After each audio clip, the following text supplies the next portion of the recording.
जब श्योरिटी नहीं होती है तो हम वहां पर पॉसिबिलिटी केस देखते हैं, और यहाँ पर पॉसिबिलिटी नहीं लिखा हुआ है। अगर लिखा होता no stone is a book is a possibility तो हम करेक्ट कर देते, बट यहाँ पॉसिबिलिटी नहीं है। अब यहाँ पर आप देखिए क्या लिखा हुआ है, कार, पार्क और सैटेलाइट।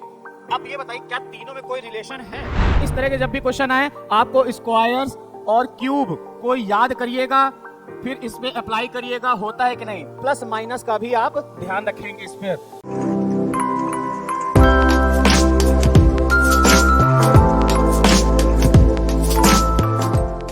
नमस्कार साथियों, मैं इंजीनियर वरुणेश तिवारी आप सभी का आकार आईएएस प्लेटफॉर्म पर हार्दिक स्वागत करता हूं।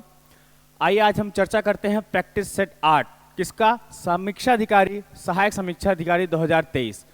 रीजनिंग सब्जेक्ट में ये 8वीं सीरीज है और इसमें हर एक क्वेश्चन बहुत ही ज़्यादा इंपॉर्टेंट है। देखिएगा जरूर, समझिएगा जरूर, क्योंकि इसमें ट्रिक्स भी बहुत अच्छी हैं और इस सेट में बहुत ही डिफरेंट टाइप के क्वेश्चन हैं जिसमें लोग गलती करते हैं। तो आइए हम देखते हैं वो कौन से क्वेश्चंस हैं। पहला क्वेश्चन है, clock is fast by 15 minutes in 24 hours. 24 घंटे में घड़ी 15 मिनट फास्ट हो जाती है। चलिए इसके पहले मैं आपको बता देता हूं, फास्ट एंड स्लो क्लॉक का एक कॉन्सेप्ट होता है। इसके ऊपर मैंने पूरी वीडियो बनाई हुई है। एग्जाम 30 के प्लेटफॉर्म पर जाइए, क्लॉक सीरीज 6 आप खोलिए, आपको पूरा कॉन्सेप्ट मिलेगा, क्योंकि फास्ट एंड स्लो का इसमें कॉन्सेप्ट ट्रेंडिंग पे चल रहा है और एग्जामिनर इसको जरूर पूछ रहे हैं। आइए हम इसके बारे में सीखते हैं कि ये कैसे होगा। बाकी पूरी की पूरी सीरीज आप उसमें देखिएगा, डिफरेंट टाइप्स ऑफ क्वेश्चंस आपको मिलेंगे। तो कह रहा है 24 घंटे में 15 मिनट तेज हो जाती है, और अगर इसको 12 बजे सही किया गया, कब? 12 बजे सही किया गया। भाई आपकी घड़ी है, फास्ट होती है, स्लो होती है, तो आप क्या कहते हैं? भाई सही टाइम बताइए। उसने आपने अपनी घड़ी को सेट कर लिया, तो आपने 12 बजे कब? दोपहर में। 12 बजे दोपहर में आपने अपनी घड़ी को सेट कर लिया। वो कह रहे हैं कि सुबह 4 बजे टाइम क्या बताएगी? क्यों? क्योंकि 15 मिनट तो फास्ट चल ही रही है। तो चलिए इसके दो तरीके हैं, जो तरीका आपको अच्छा लगे उसको फॉलो करिएगा। इसने कहा है कि 12 PM। अब ये बताइए 12 PM को सही किया और कब तक गया? 4 AM। तो 12 PM से 12 AM कितने घंटे हो गए? तो टोटल 12 घंटे हो जाएंगे, 12 घंटे हो जाएंगे, और 4 और जोड़ लीजिए तो टोटल 16। तो टोटल 16 घंटे बाद घड़ी क्या समय बता रही होगी? अब आप मैथमेटिक्स में आइए। ये कह रहा है कि 24 घंटे में 15 मिनट तेज होती है, तो 16 घंटे में कितना तेज होगी? तो भैया आप आ जाइए, 16 × 15/24, और इसको सॉल्व करना तो आता है। 8 दूनी 16, 8 तिक 24, 3 पचे 15 और 5 दूनी 10। तो 10 मिनट आपकी घड़ी और आगे हो जाएगी। तो 4:10 AM घड़ी समय बताएगी। ठीक है, एक्चुअल समय 4 हो रहा होगा, तो वो घड़ी जो खराब थी वो 4:10 दिखाएगी सुबह का। एक तो तरीका ये हो गया। दूसरा तरीका फास्ट कैलकुलेशन जिसकी है उसके लिए होगा।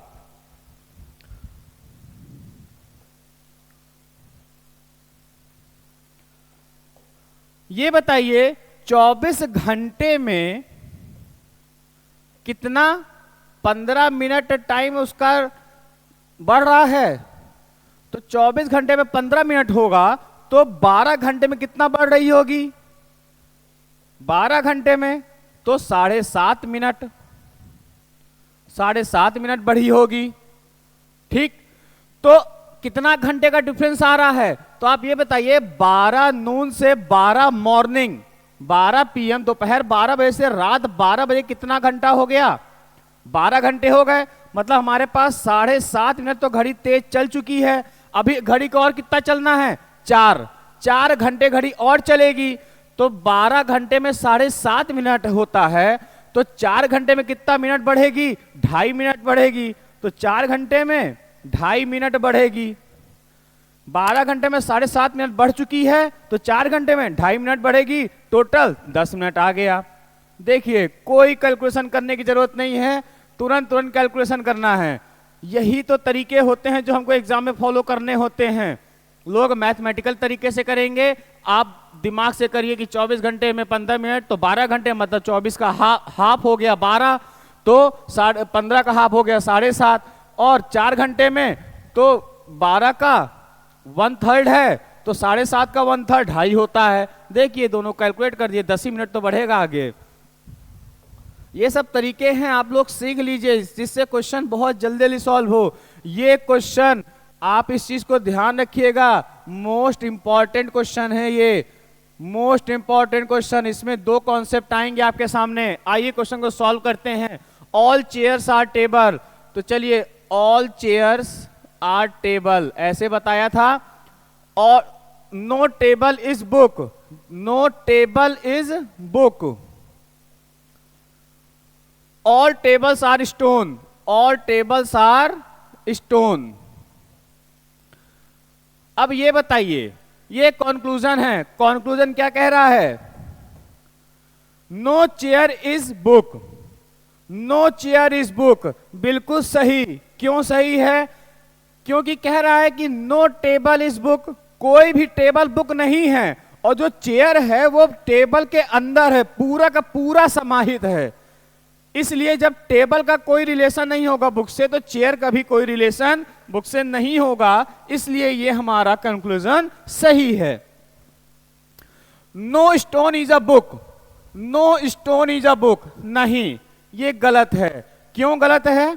क्योंकि यहां पर स्टेटमेंट में स्टोन का बुक से कोई भी रिलेशन नहीं दिया हुआ है, इसलिए हम इसको गलत करेंगे। क्योंकि मे भी हो सकता है, तो हम अभी जब श्योरिटी नहीं होती है तो हम वहां पर पॉसिबिलिटी केस देखते हैं, और यहां पर पॉसिबिलिटी नहीं लिखा हुआ है। अगर लिखा होता no stone is a book is a possibility, तो हम करेक्ट कर देते, बट यहां पॉसिबिलिटी नहीं है। पॉसिबिलिटी का केस और ईदर का केस, इसकी मैं वीडियो ऑलरेडी बना चुका हूं। एग्जाम 30 के प्लेटफॉर्म पर जाइए, वहां पर सिलोगिज्म लेक्चर 4-5 आप देखिए, तो आपको पॉसिबिलिटी केस और either case, 4th video possibility and 5 either case का है, आप इसको जरूर देखिए क्योंकि दोनों कॉन्सेप्ट यहां पर यूज होंगे। अगला कह रहा है some stones are book, some stones are book, नहीं, कोई रिलेशन नहीं है, बिल्कुल नहीं, दूर दूर तक नहीं। All tables are chair, all tables are, नहीं भैया यहां क्या कहा था? ऑल चेयर आर टेबल, तो टेबल कैसे हो सकती है? तो ये भी गलत हो जाएगा। मतलब कंक्लूजन 1 फॉलो हो रहा है, क्या यहां पर ओनली 1? ठीक है। अब क्या करेगा लोग?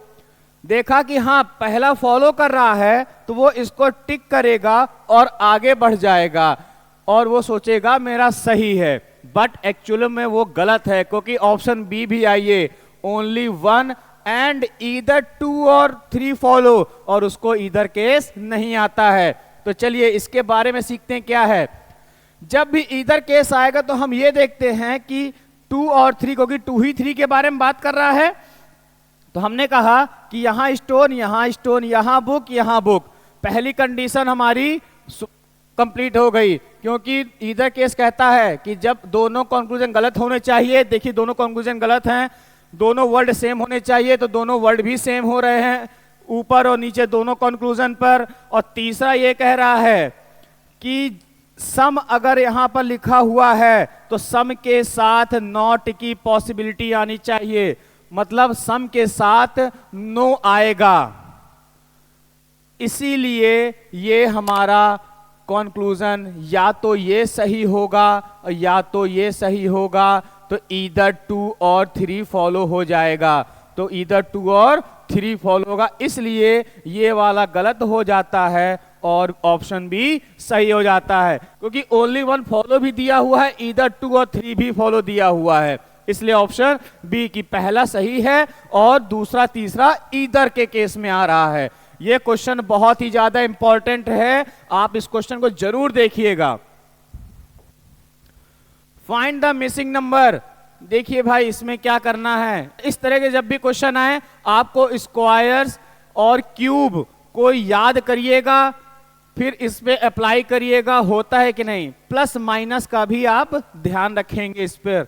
देखिए इस क्वेश्चन को हम ये देखते हैं कि ये देखिए 101 स्क्वायर तो किसी का है ही नहीं, 15 स्क्वायर है नहीं, तो मतलब स्क्वायर वाला केस नहीं आएगा। यहाँ पर क्यूब आ रहा है क्या? नहीं, क्यूब वाला नहीं आ रहा। तो आप या तो इन दोनों को प्लस माइनस करके देखें, इन दोनों को प्लस माइनस करके देखें, बट इसमें क्या होगा, 101 को 15 से ऐड करिए तो 116 आ रहा है, मतलब ये और ये दोनों ऐड होंगे।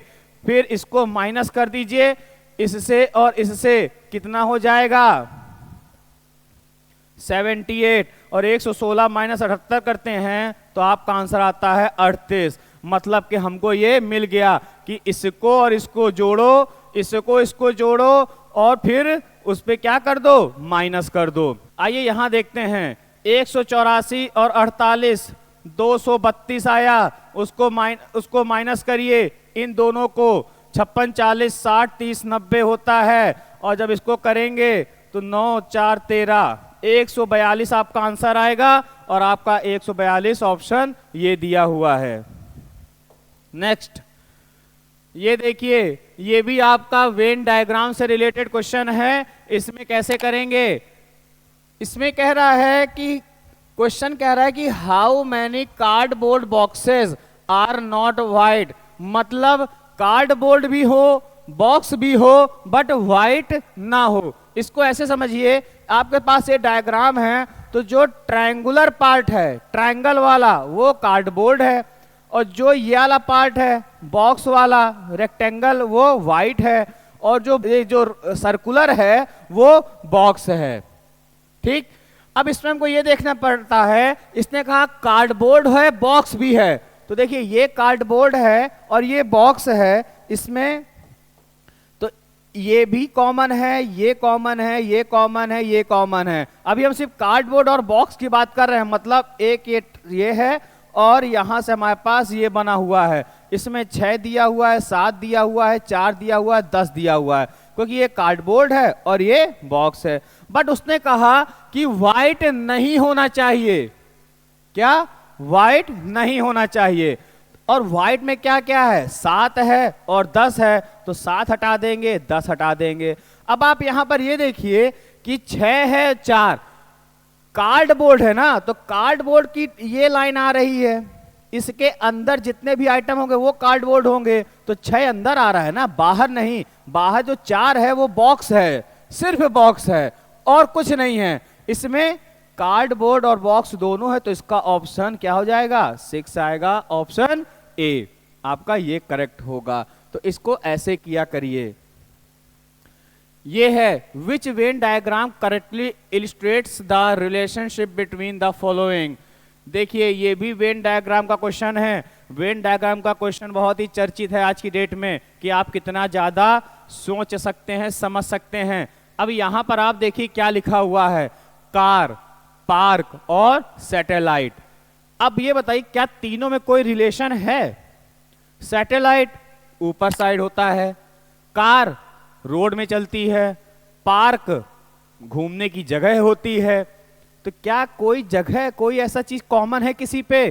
तो कॉमन किसी का नहीं है, कोई एक दूसरे से लेना देना नहीं है। पार्क का अपना काम है, कार का अपना काम है और सैटेलाइट का अपना काम है, इसलिए ये गलत हो जाएगा क्योंकि सी ए एक दूसरे के अंदर आ रहे हैं, ये गलत हो जाएगा, ये गलत हो जाएगा क्योंकि कहीं ना कहीं कॉमन आ रहे हैं। तो हमारे पास ऑप्शन ये बचेगा कि तीनों से कोई रिलेशन नहीं है, इसलिए इसको अलग अलग कर दिया गया है। देखिए आज के क्वेश्चन कितने ही अच्छे मिले आप लोगों को। यही क्वेश्चंस आपके आरओ एआरओ में आते हैं। आप इसको जरूर देखिए, इस वीडियो को बार बार देखिएगा क्योंकि इसमें 2-4 क्वेश्चन बहुत ही ज्यादा इंपॉर्टेंट क्वेश्चन थे। प्रीवियस ईयर के प्रैक्टिस सेट लगाते रहिए, पढ़ते रहिए, पढ़ते रहिए, पढ़ते रहिए। जय हिंद।